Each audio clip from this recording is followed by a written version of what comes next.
it happened to me na, so I know how it feels like na your own blood is like parang putting you down. Nagmula siya sa sirang pamilya, hindi maayos na samahan sa pamilya, from a broken family.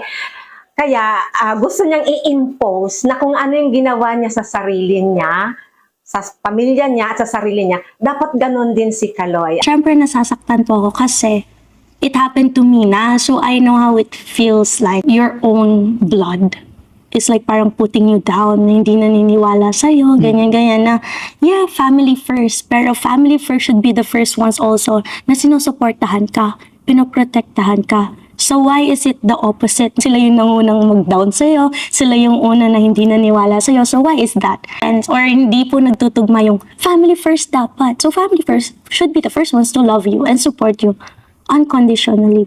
Kitang-kita natin yung ebidensya na si Chloe talaga ang nagsira ng relasyon ni Kaloy sa kanyang pamilya. Talagang red flag yung girl na.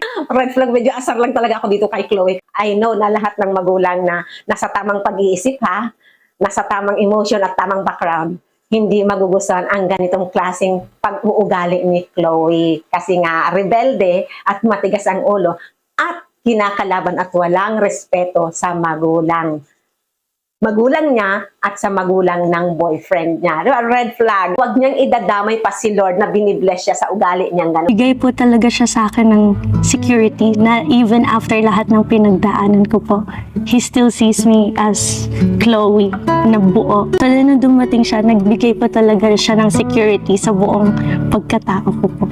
Regalo siya sa akin ni Lord po. Sinamantala talaga ni Goldie yung pagkakataon na secured na talaga siya kay Kaloy. Nakakainis lang talaga kasi my goodness.